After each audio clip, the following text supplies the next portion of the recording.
The beaches of Thailand, Nepal, and India in the 1970s were filled with young backpackers chasing freedom, adventure, and spiritual discovery. Among them moved a man who appeared charming, intelligent, and worldly. His name was Charles Sobhraj, later known as the Serpent and the Bikini Killer. He lured travelers with offers of cheap gems, free lodging, and even friendship. Many believed he was simply a helpful stranger. But behind the calm smile was a calculating predator. Sobhraj's method was chillingly consistent. He would drug victims to weaken them, then steal their passports, money, and identities. Some never woke up. His victims came from different countries, but most were young Western travelers exploring Asia. When bodies began to surface along beaches and in goose houses, often burned or drowned, the trail pointed back to one man. Sobhraj's ability to manipulate others was almost as deadly as his crimes.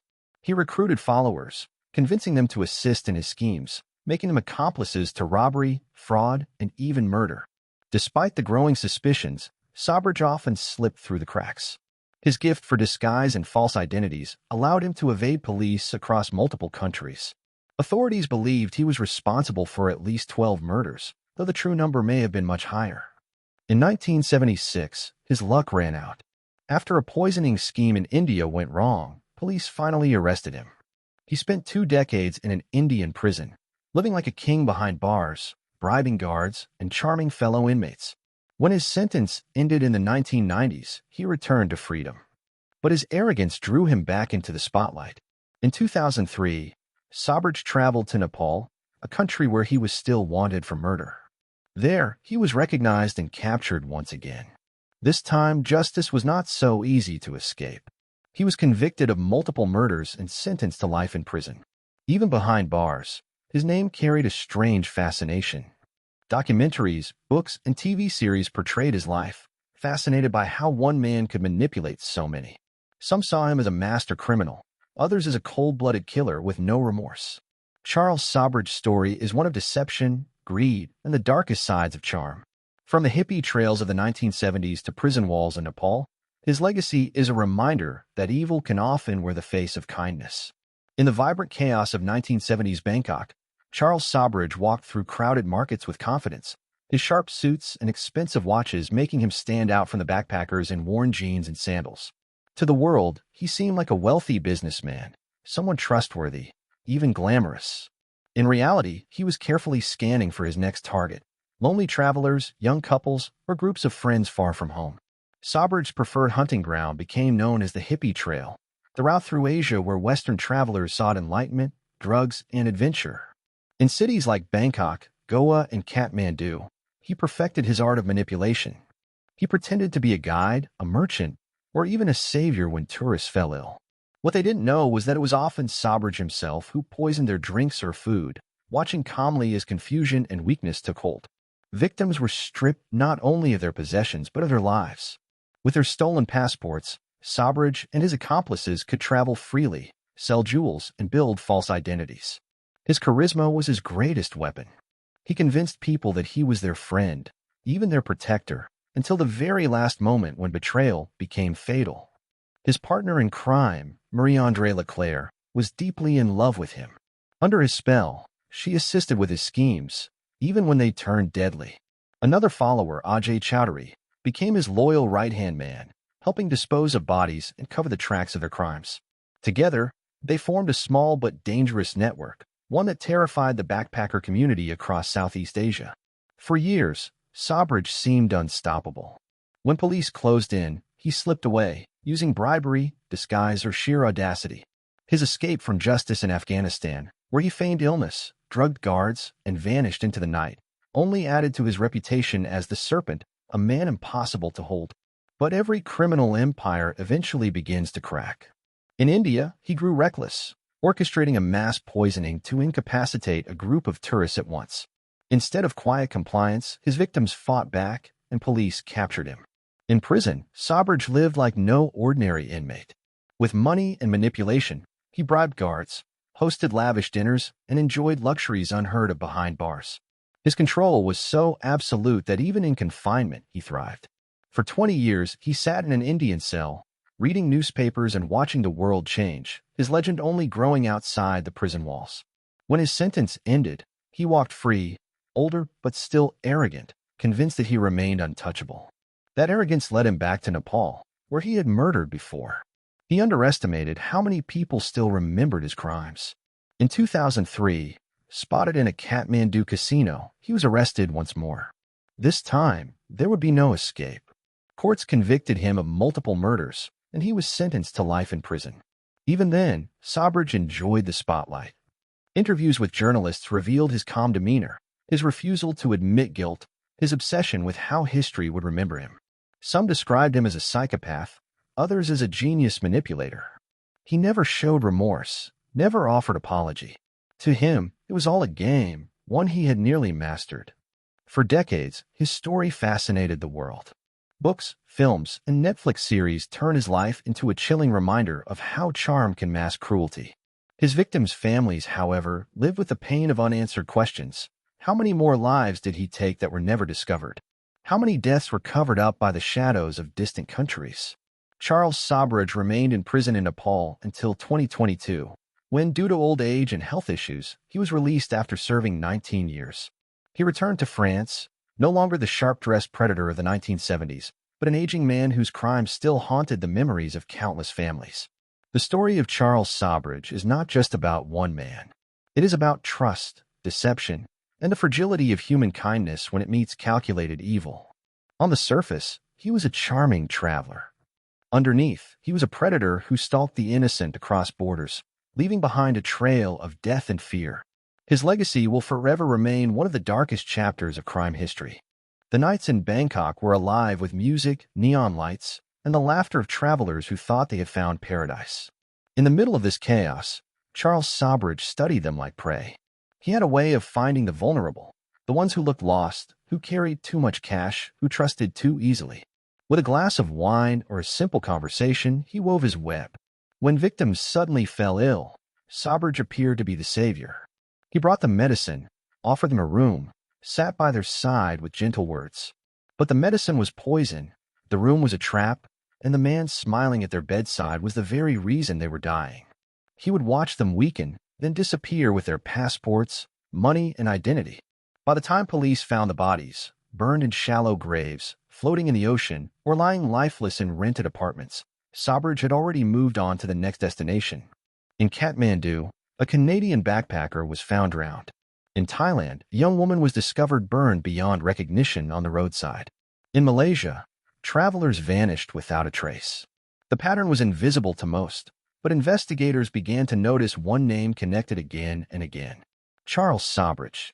His skill at deception was unmatched.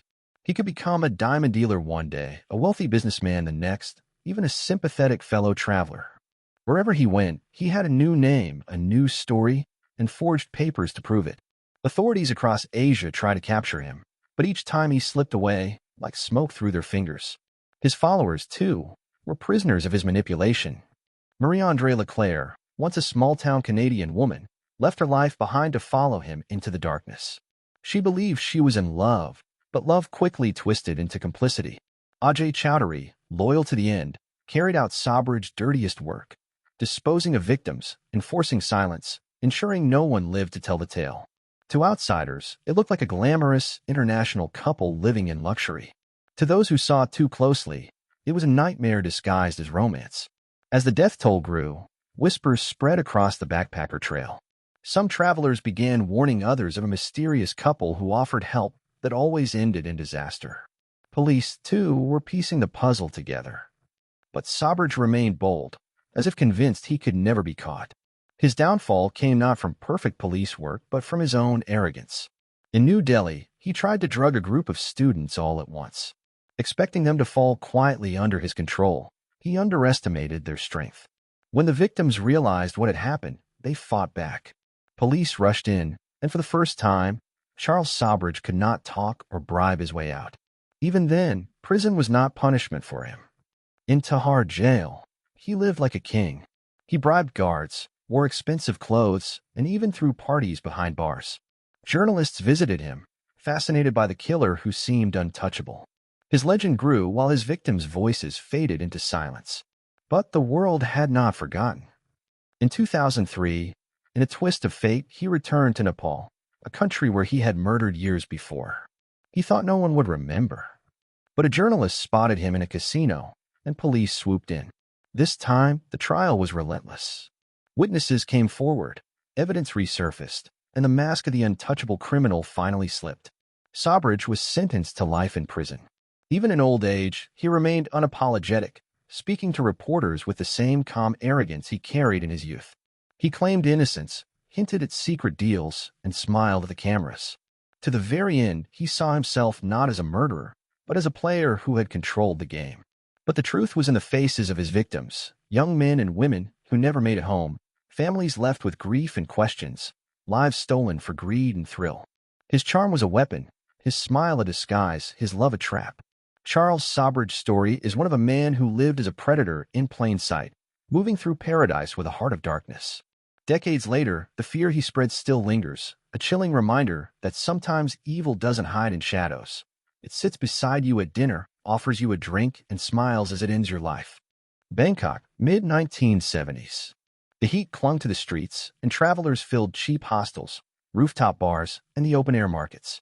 Among them walked Charles Sobhraj, dressed sharply in silk shirts and gold watches, a man who didn't belong to the dusty trails of backpackers but knew exactly how to infiltrate their world. He studied his prey carefully. A young Dutch couple on holiday, carefree and excited about their journey. A Canadian traveler, curious and trusting. An American backpacker looking for enlightenment. Each of them saw in Sobhraj a worldly man who understood Asia better than anyone. He offered advice, protection, even friendship.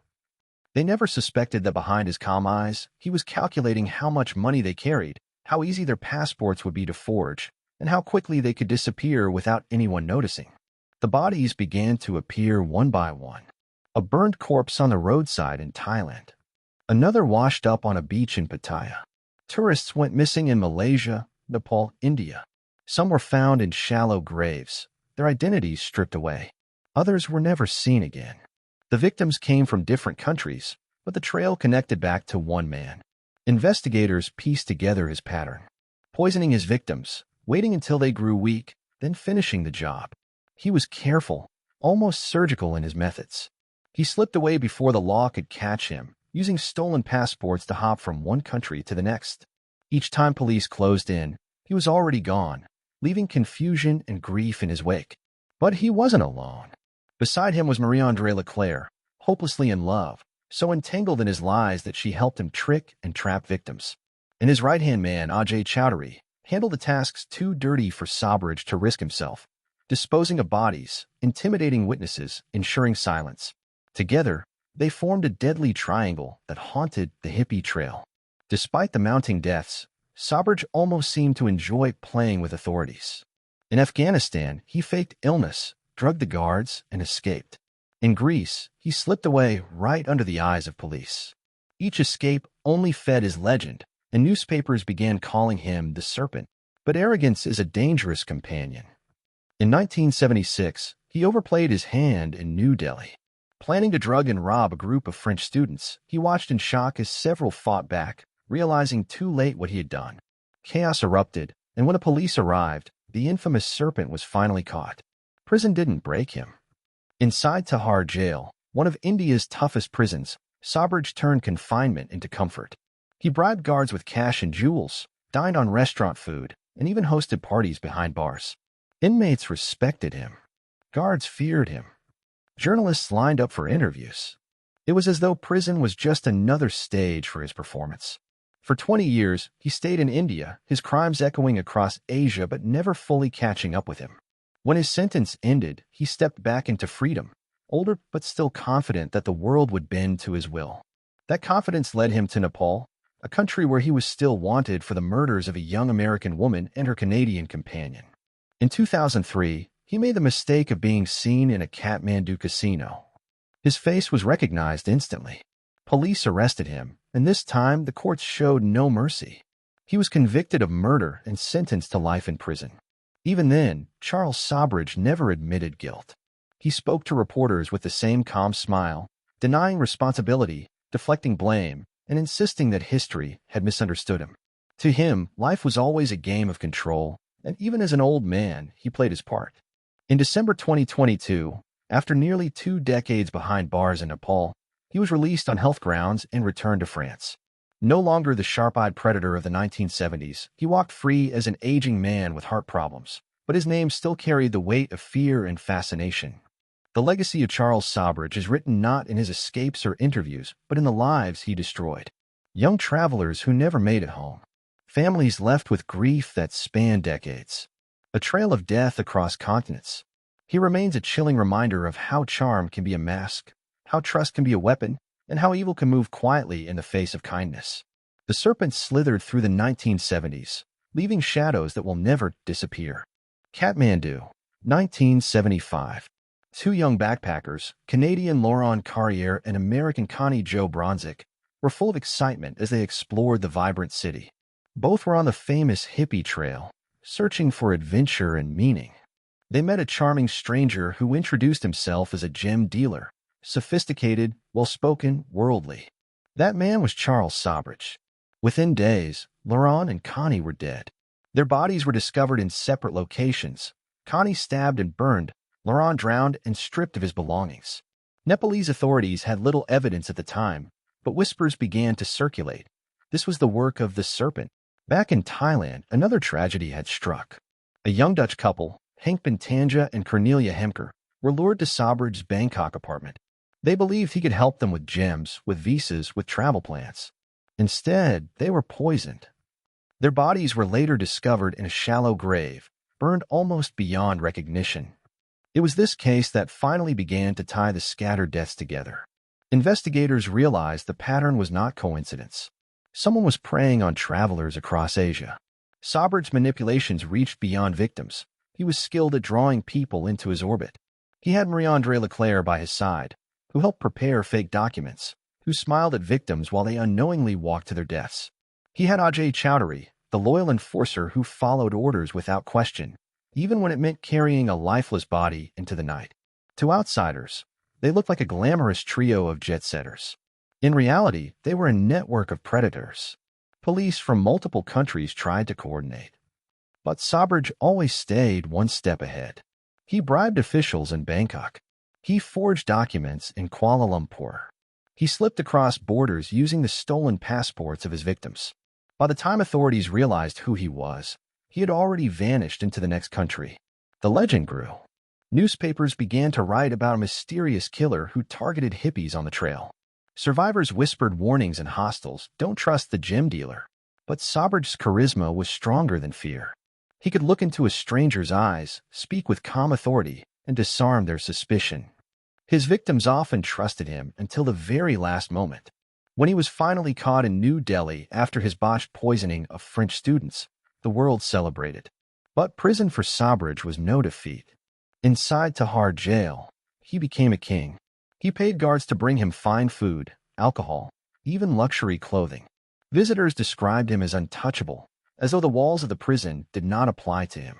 Some guards even called him a brother, a mark of the strange respect he commanded. The years passed. Authorities across Asia tried to build cases against him, but many murders went unproven. Some bodies had never been found. Witnesses were long gone. For 2 decades, he waited in prison, his legend growing with every passing year. When his sentence in India ended in 1997, Sobhraj was deported to France. Many thought his story was over. But he could not resist the shadows of his past. In 2003, he returned to Nepal, where murder charges still hung over him. Sitting in a casino in Kathmandu, dressed in his usual fine suit, he believed no one would remember. But a journalist recognized him, and police moved in. This time, there would be no escape. The trial in Nepal was relentless. Families of victims demanded justice. Testimonies from decades earlier resurfaced. Evidence was re-examined. Sobhraj, calm as ever, denied everything. He smirked in court, smiled at reporters, and spoke of conspiracies against him. Yet the verdict was clear, guilty. He was sentenced to life in prison. The serpent was finally caged. For nearly 2 decades, he sat in Kathmandu's prison, older, weaker, but still unrepentant. Even then, journalists visited, fascinated by the man who once terrorized an entire generation of travelers. In 2022, after years of legal battles, Nepal's Supreme Court released him on health grounds. He was flown to France, now in his late 70s, frail but alive. His freedom was met with outrage from families of his victims, who saw it not as mercy, but as a reminder that justice is never complete. Charles Sobhraj's story is a dark mirror of the 1970s. At a time when young people believed the world was full of peace, love, and discovery, he showed how trust could be weaponized. His charm killed. His lies destroyed families. And though he lived to walk free again, his name will forever be tied to the trail of death he left across Asia.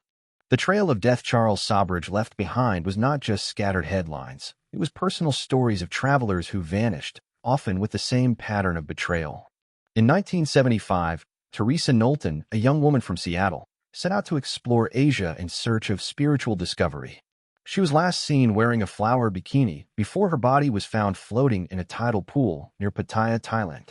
At first, police thought it was a swimming accident.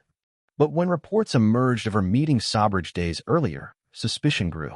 Years later, investigators confirmed what had been feared. She had been one of his first known victims. This is why the press later called him the Bikini Killer. That same year, Vitaly Hakim, a Turkish traveler, was found burned alive on the side of a Bangkok road. When his friends and girlfriend, a young woman named Charmaine Carew, went searching for him, they too crossed paths with Sobhraj. Charmaine's body was later found strangled, a cruel reminder of how he eliminated not just victims, but those who dared to look for them. One of the most haunting cases was the Dutch couple, Henk Bentanja and Cornelia Hemker.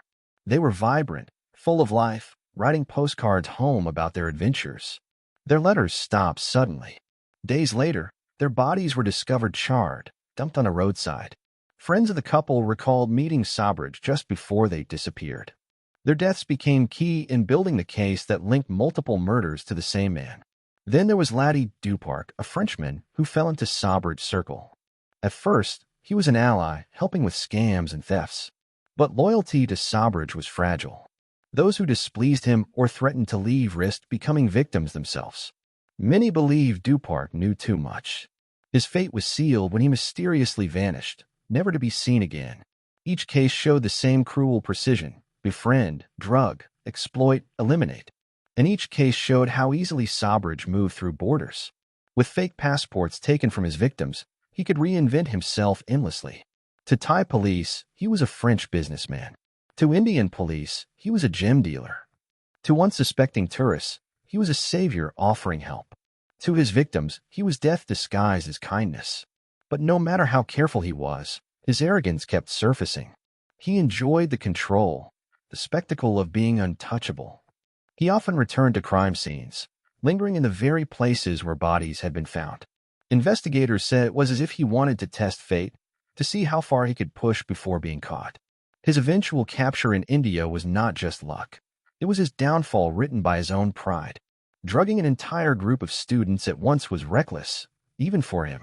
When they resisted, the mask slipped, and for the first time, the serpent was trapped. And yet, in prison, he remained a master manipulator. In Tihar jail, he lived in luxury while other inmates suffered in heat and filth. He gave interviews, charmed reporters, and even offered to sell his life story. Some inmates called him Uncle. To them, he wasn't a killer, he was a legend. When his freedom finally came, he acted like a celebrity, not a criminal. In Paris, he posed for photos, gave interviews, and hinted that he might sell the rights to his story for millions. He seemed almost untouchable again, until he returned to Nepal. That decision sealed his fate. In the Kathmandu courtroom, families of victims sat quietly, clutching faded photographs of their children. For them, this was not about headlines or legends. It was about decades of grief, unanswered questions, and the hope that justice might finally be served. The guilty verdict in Nepal was more than just a sentence. It was a moment of reckoning. The serpent was not a glamorous outlaw. He was a predator, responsible for lives cut short, families destroyed, and innocence lost along the backpacker trail. Even in 2022, when he was released from Nepalese prison due to his failing health, controversy surrounded him. Some called it mercy. Others called it a failure of justice. Sobhraj returned to France, old and frail, but still alive, something his victims never had the chance to be. Today, the story of Charles Sobhraj remains one of the darkest chapters in true crime history. A man who hid behind charm and intelligence, who used trust as a weapon, who killed not in anger, but in cold calculation. A man who smiled for cameras, even as the shadows of his crimes stretched across decades. And though he now walks free in old age, the memory of the serpent will never fade from the blood-soaked sands of Thailand, the mountains of Nepal, and the hostels of India.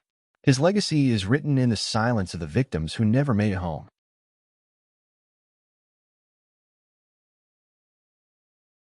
Kathmandu, courtroom, 2004.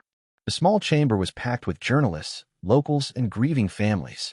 On one side sat Charles Sobhraj, dressed neatly, calm as always, as if the trial was merely an inconvenience. On the other side, family members of the murdered backpackers clutched faded photographs of their children, tears welling in their eyes. They had waited nearly 30 years for this moment. The evidence was clear. Witnesses testified about Sobhraj's manipulation. Survivors described being poisoned and robbed, and documents linked him directly to the murders of American Connie Jo Bronzik and Canadian Laurent Carrier in 1975. For decades, these murders had remained unresolved mysteries. Now, in this courtroom, the truth was laid bare. Sobhraj, however, treated the trial like a stage. He smirked at cameras, gave interviews through his lawyer, and insisted he was innocent, claiming he was the victim of an international conspiracy. Reporters leaned in, fascinated by the contradiction. A man accused of brutal killings who spoke with calm authority, never once breaking composure. But Nepal's courts were not swayed. The verdict was guilty. Life in prison. For the first time in decades, justice had caught up to the serpent. Inside prison, Sobhraj continued his old patterns. He charmed guards, gave interviews to journalists, and entertained visitors with stories of his youth, always controlling the narrative. When asked about his victims, he deflected. When pressed about remorse, he laughed. For him, even in captivity, power was about perception. Outside the prison walls, the legend of Charles Sobhraj grew. Documentaries were made, books written. He was portrayed as a criminal mastermind, a villain who could outsmart entire nations. Some even called him Asia's Jack the Ripper. Yet behind the myth were real families still mourning. Mothers and fathers who never saw their children again. Brothers and sisters who grew old wondering what their loved ones might have become if not for Sobhraj's charm and cruelty. The passage of time did not erase the crimes. In Thailand, police officers who had once pursued him spoke bitterly of the bribes and corruption that allowed him to escape justice. In France, journalists debated whether interviewing him was exposing the truth or simply feeding his ego. In Nepal, his presence in prison became both a grim reminder and a strange tourist curiosity. By 2022, Sobhraj was in his late 70s. His health had deteriorated, heart problems, poor circulation, years of confinement taking their toll. His lawyers argued for release on humanitarian grounds. The Nepalese Supreme Court eventually agreed. After 19 years, the serpent was set free. The news sparked outrage. Families of victims cried out that justice had once again slipped away. How could a man who had taken so many lives, shown no remorse, and played with justice for decades be allowed to walk free? But the decision stood. On December 23, 2022, Charles Sobhraj boarded a flight to Paris, escorted by police until he landed on French soil. He arrived not as the cunning predator of the 1970s, but as an old man in frail health. Still, even in old age, he never admitted guilt. In interviews, he claimed he was wrongly accused, that history had lied, that he had been painted as a monster by the media. To the very end, he controlled the story, refusing to let the truth touch him. But the truth is not his to control. It belongs to the victims, the travelers who trusted too easily, who sought adventure but met betrayal, who died far from home. It belongs to the families who never stopped grieving, who saw justice delayed, denied, and twisted over decades. The serpent is not a tale of glamour or genius. It is a tale of manipulation, corruption, and cruelty. It is the story of a man who wore kindness like a mask, who poisoned trust, who turned the innocence of youth into his hunting ground. And though he may have walked free in the end, his crimes remain chained to his name forever. On the beaches of Thailand, in the streets of Kathmandu, and along the dusty trails of India, the shadows of Charles Sobhraj still linger. Not in admiration, but in warning. Evil does not always arrive with violence. Sometimes it arrives with a smile, an outstretched hand, and the promise of friendship. And that was the true danger of the serpent. Years after his release in France, Charles Sobhraj faded from headlines, but the legend never disappeared. Books, documentaries, and true crime enthusiasts kept his story alive, dissecting every escape, every manipulation, every murder. Some were fascinated by his cunning. Others were horrified by the cruelty he had hidden behind charm and intelligence. The victims' families, however, carried the real story, the grief, the unanswered questions, and the void left by loved ones who never returned. Even decades later, their lives remained shaped by the trail of a man who had crossed borders with impunity, leaving death in his wake. Charles Sobhraj, the man once known as the Serpent, lived the final years of his life as a quiet, frail figure. No longer the confident predator of the 1970s, he became a symbol of how charm can mask evil and how human kindness can be exploited. While he could walk free, he could never erase the horrors he caused, the families he devastated, or the stories of his victims. The true legacy of Sobhraj is not in his escapes or his manipulations. It is in the lessons his crimes leave behind. Travelers today are warned to stay vigilant. Authorities study his methods to prevent future predators. And the world remembers that evil can sometimes wear a smile, speak with warmth, and gain your trust before revealing its true nature. Charles Sobhraj's story ended not with redemption, but with the stark truth. A man who once slithered through Asia's Hippie Trail, killing and deceiving with cold precision, ultimately left behind a legacy of fear, loss, and caution. The serpent's reign of terror may be over, but the shadow he cast will never fade. For those who follow the paths he once walked, the story is clear. Trust must be earned, and danger often hides behind the friendliest face. The story of Charles Sobhraj stands as a chilling reminder that appearances can deceive, that evil can charm, and that the darkness in one man can touch countless lives across decades and continents.